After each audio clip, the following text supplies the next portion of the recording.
Amigos, muy buenas noches. Bienvenidos a Mundo Empresarial. Hoy día tenemos el gusto de recibir al doctor Iván Alonso para conversar sobre economía. Así que no se muevan, volvemos tras la pausa.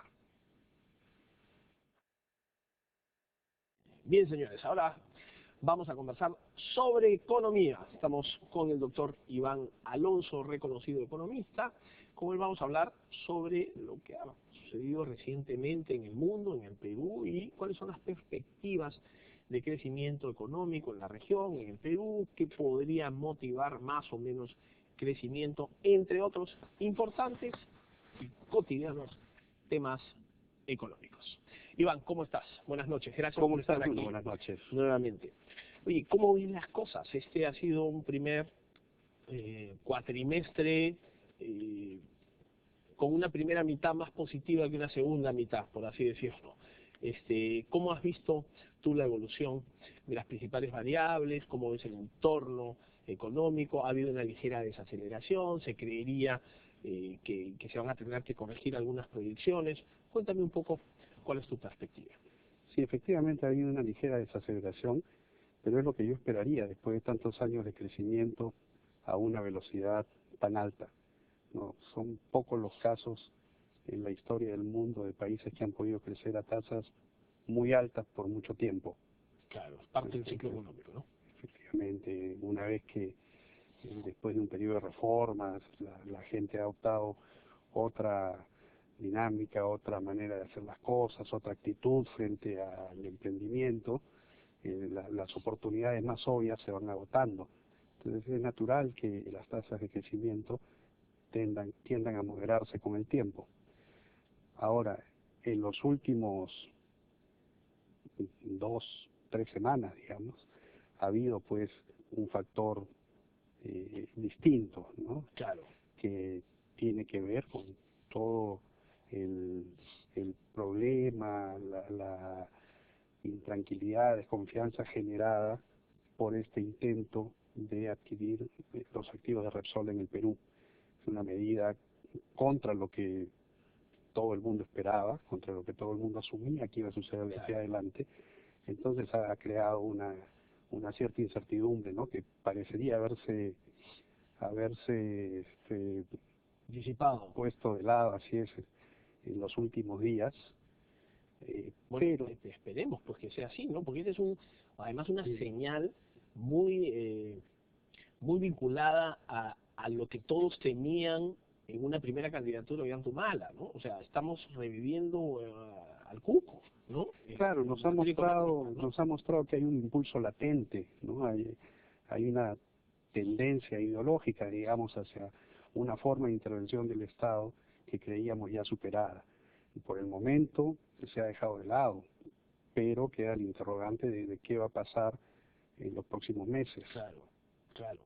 Bueno, no ha sido el único intento, ¿no? También ya sobrevolaron la idea de una línea aérea de bandera, por ejemplo, ¿no? Al principio del gobierno salió esta idea de que es un tema estratégico, tener una línea aérea, y ahora sale esta intención de meterse pues al mercado, intervenir en el mercado, nada menos que combustible, ¿no? Claro.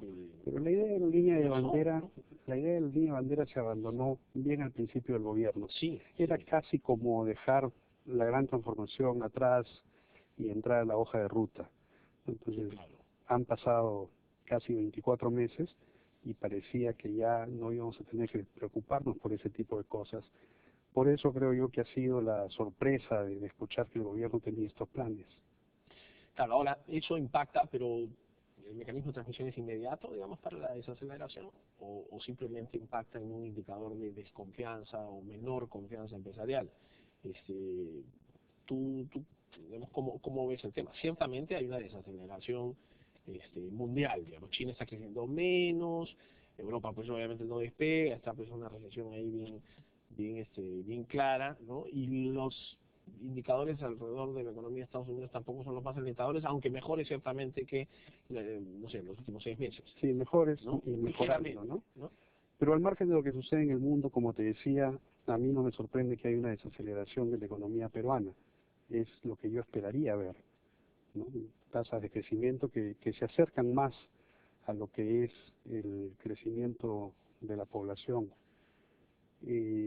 este factor extraño, ¿qué impacto va a tener? En lo inmediato parece que se ha disipado. O sea, la bolsa de valores no ha sufrido una catástrofe.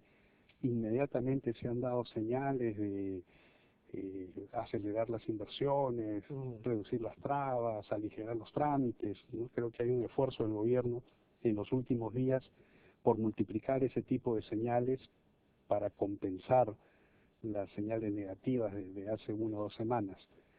Entonces, tengo la impresión de que por el momento el mercado está tratando de concederle una tregua al gobierno. Claro, creo que a todos conviene, ¿no? De alguna forma, porque esto es un tema de expectativa, que se contagia muy rápidamente. Sí, definitivamente. Definitivamente. Hoy día pues huele a humo y el vecino huele a quemado, ¿no?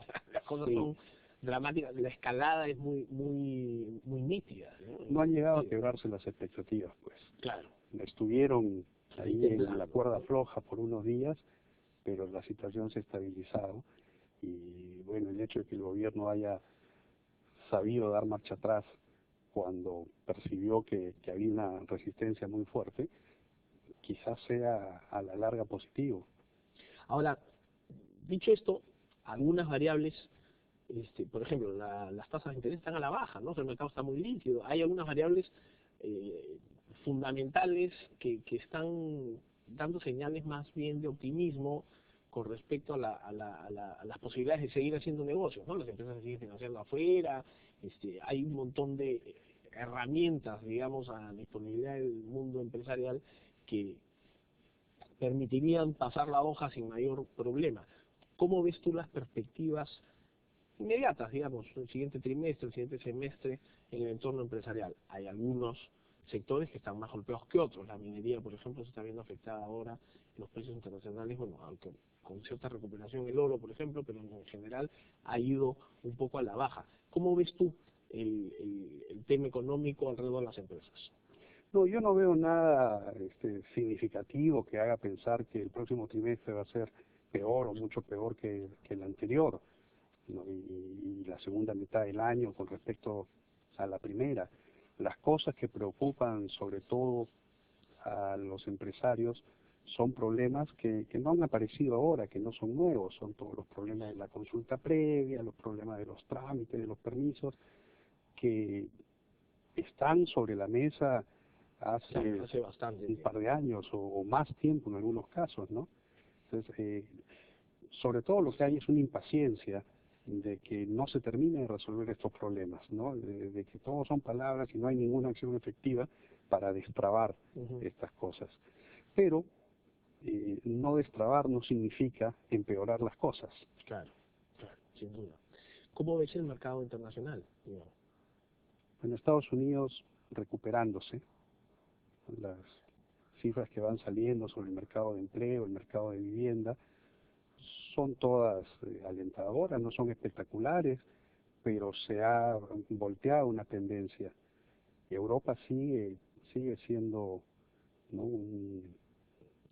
un mercado que está, digamos, estancado, no se ve todavía una recuperación, y creo yo que los casos más importantes, que son España e Italia, no van a dar la vuelta hasta que no se haga, más allá de las medidas fiscales que se han tomado para contener el endeudamiento, no se van a solucionar los problemas de fondo mientras no se tome acciones más drásticas, ¿no?, reformas más importantes, por ejemplo, en el mercado laboral. Claro, liberalizar un poco el tema, ¿no? Las cargas laborales son impresionantes en estos países. ¿Cómo no se ha aprendido la lección, ¿no? Digamos, o si se ha aprendido no se quiere revertir esa realidad. Más bien lo segundo, ¿no? Sí, pues.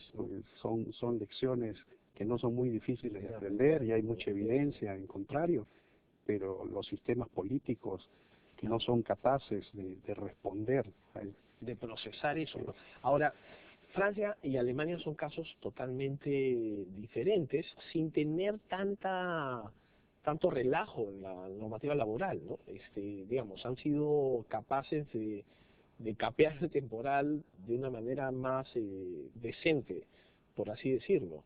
Pero yo no veo muy fácil que España, por ejemplo, salga no sé, en los siguientes 2 o 3 años del tremendo lío en el que está, ¿no? O sea, la cosa realmente está súper complicada, ¿no? Sí, está muy complicada, está muy complicada. Fiscalmente no han terminado de ordenar las cuentas, Claro, van a tener déficit los siguientes sí, 3 años, pero, sin ninguna duda, ¿no? pero sobre todo no hay ninguna medida importante en el campo de las reformas laborales, como veníamos conversando, u otro tipo de reformas que hagan que la gente en un momento diga, bueno, A trabajar. a trabajar, ¿no? Ya las Ya cosas son disfruta. distintas, Claro. el gobierno no va a venir a rescatarnos, no va a ser el motor que impulsa la actividad económica, hay que pensar qué cosas hacer, qué negocios creamos, Claro, una dosis de innovación, ¿no? qué cosas emprendemos, ¿no? Sí, Vamos a ver pues las perspectivas. Es para Europa realmente algo preocupante. Y en el caso asiático, la China también un poco desacelerándose, Iván, ¿no? sí, pero como en Como el caso parte de del Perú, ciclo, yo digamos. también creo que China después de 30 años va a tener que desacelerarse. Y creo, claro, por lo poco que uno puede saber de China, ¿no? Pero creo que ha crecido demasiado impulsando la inversión, ¿no? Ha estado inflando ese globo y invirtiendo en cosas que no necesariamente dan un retorno a la población. Mucha infraestructura ociosa también, ahí, Sí, instalada, ahí, elefantes blancos, ¿no? tren bala donde Van hasta sitio el para año hacerlo. pasado los campesinos iban en carreta, entonces realmente Claro. la necesidad de dar ese salto y la capacidad de recuperar esa inversión son cuestionables. Yo creo que en algún momento eso va a ser un límite serio para que China siga creciendo. Eso que has anotado es importante porque también es una lección que se debe sacar aquí, ¿no? Porque mucho se habla del déficit de infraestructura, por ejemplo, como una de las grandes, uno de los grandes vacíos, una gran agenda, ¿no? Pero no toda la infraestructura pedida es la infraestructura necesaria, ¿no es cierto? Digamos, si tú tuvieras que priorizar temas de infraestructura en el Perú, ya hablando en general, digamos, ¿cuáles serían los frentes, Iván, que tú priorizarías? ¿Eh? Yo creo que es un error efectivamente hablar de la infraestructura como tal, como si fuera una sola cosa. Hay infraestructura útil, otra que no lo es. ¿No? Claro, Hay proyectos buenos y proyectos malos. hay aeropuertos en España que no los usan, por ejemplo, están ahí cerrados, ¿no? Sí, aeropuertos que no los usan, puentes, carreteras que tienen un tráfico ínfimo, Claro, ¿no? Hay que ver caso por caso. Uno no puede decir que el Perú debe priorizar las carreteras o las plantas de agua, porque caería en el mismo error. Hay carreteras que se justifican porque hay un tráfico real o potencial que justifique esa inversión. En otros casos no lo hay. Y lo mismo sucede con los puertos, con los aeropuertos, con la infraestructura eléctrica, telecomunicaciones. Hay que ver caso por caso, ¿no? Y hacer los proyectos que son buenos y los que no son buenos, dejarlos para más adelante cuando la demanda lo justifique. el caso de educación, ¿cómo lo ves? El tema educativo en el Perú tiene una agenda importantísima y no necesariamente es fácilmente tratable con los candados que tenemos, ¿no? El SUTE, en fin, hay todavía muchísimo pan por rebanar. Pero eso impacta la productividad al final de cuentas y podría comprometer también nuestro desarrollo sin ninguna duda. Es en materia, digamos, de todos los días. ¿Cómo ves el tema tú? Sí, bueno, hay una desconexión entre la oferta y la demanda. No es solamente el problema del SUTE, porque uno ve también las universidades privadas. ¿No? Claro, donde no está el SUTE, Hay universidades que producen profesionales que el mercado no consume. no consume, no quiere, no remunera adecuadamente. La prima que paga el mercado por una educación superior es relativamente baja. Y yo creo que la explicación es que cuando uno se fija en promedios, pierde de vista que del grupo que tiene educación superior hay gente que el mercado remunera muy bien y otras que no tanto. Evidentemente hay una variedad, una diversidad en la calidad de la educación que producen algunas universidades y las que producen otras. ¿Cuál sería la solución más factible un país con la escasez de recursos que tenemos en torno a la educación, ¿no? ¿Por dónde podríamos, crees tú, arreglar el gran problema educativo? Yo sé que la oferta y la demanda van a solucionar muchas de las cosas, pero ¿no crees que hay severas trabas que el mercado por sí solo no ha podido arreglar? Es posible, la verdad que yo no conozco el tema en detalle como para responder esa pregunta. Debe haber algunas trabas, debe haber algo que impide que el mercado se ajuste más rápidamente, algo que está llevando a algunas universidades y otras instituciones en la dirección equivocada y no a responder Claro, exactamente ahí a lo que voy, el ¿no? mercado O sea, requiere. el mercado cómo no ha expulsado a estas organizaciones, a eso voy. El mercado por sí solo no ha sido capaz de eliminar estas canteras de profesionales muy mediocres, digamos, que no van a gozar de buenas remuneraciones, o sea, o es un problema de falta de información. No, yo creo que parte del problema es que cuando uno compra un producto que se llama educación superior, no solamente está comprando las habilidades profesionales que lo van a llevar a una mejor remuneración en el mercado, también se compra estatus, se compra relaciones Contactos. personales, sociales, etcétera. Entonces también hay quizás un problema en la gente que privilegia estas cosas o que se satisface con estas cosas y no exige que el otro aspecto, que son las competencias profesionales, sean Claro, no de te la mayor calidad no te están posible. entregando la misma calidad en todo el menú, Así, por así decirlo, ¿no? Iván, déjame hacer una breve pausa y seguimos. por supuesto. Estamos con el doctor Iván Alonso, el economista Iván Alonso, conversando sobre economía, conversando sobre, en realidad, una gran cantidad de temas siempre importantes para nuestro país. Con él regresamos, señores, tras una brevísima pausa. No se muevan.